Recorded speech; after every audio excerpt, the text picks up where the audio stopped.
अखंड भारत के नक्शे के बाद अब नेपाल का ग्रेटर नेपाल इतना ज्यादा आग पकड़ चुका है कि परेशानी अब इंडिया के दिल्ली तक पहुंच चुकी है। नमस्कार, मैं पीएम डीएनए सिंह और आप देख रहे हैं कमाल यार। मुद्दा बहुत बड़ा है।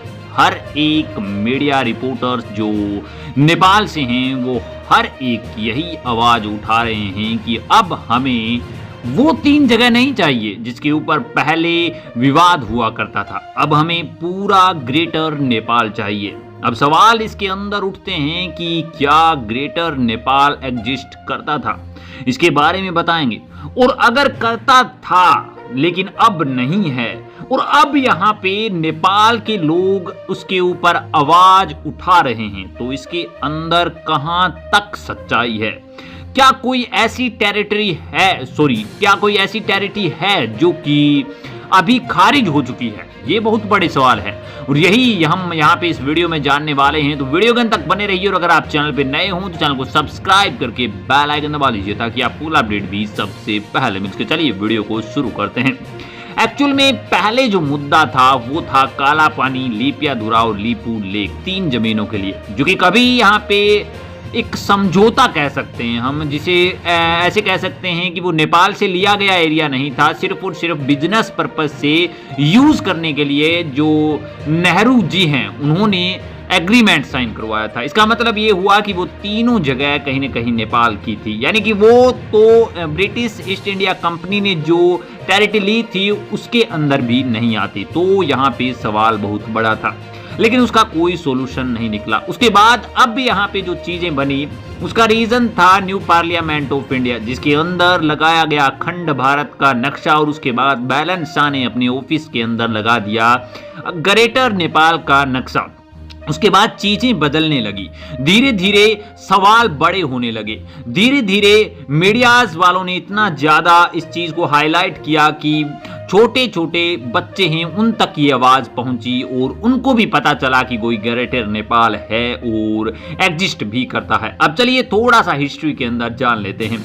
दोस्तों, एक्चुअल में ये बहुत बड़ा इलाका है ग्रेटर नेपाल, जिसके अंदर हिमाचल प्रदेश की जमीन भी आती है, कहीं न कहीं थोड़ी बहुत भूटान की जमीन भी आती है और बांग्लादेश वाला हिस्सा है, वहां जो भारत है वहां की भी जमीनें आती हैं। एक्चुअल में हुआ करता था ये 1816 से पहले का। अब यहाँ पे हम बात करें 1816 के बाद जो ब्रिटिश ईस्ट इंडिया अंपायर के द्वारा टेरिटरी की गई, उसके अंदर ये जो आज का वर्तमान नेपाल है ये एरिया छोड़ा गया और बाकी एरिया को जब्त कर लिया गया।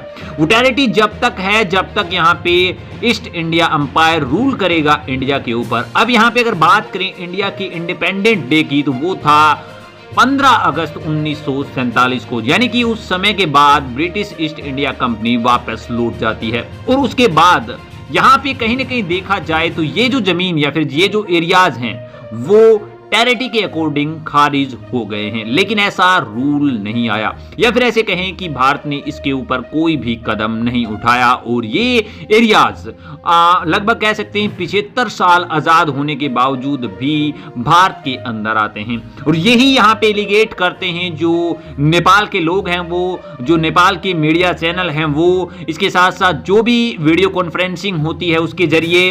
और लेकिन अगर बात करें दोस्तों कि ये जो चीजें उठाई जा रही हैं वो मीडिया जरूर जिक्र कर रहे हैं, इसके साथ साथ लीडर्स इस बात को ऐसे नहीं कह रहे कि हमें ग्रेटर नेपाल चाहिए। ये भी एक सच्चाई है। जो लीडर्स हैं वो आसानी से जानते हैं इस बात को कि इसे इस तरह से अब टैकल नहीं किया जा सकता।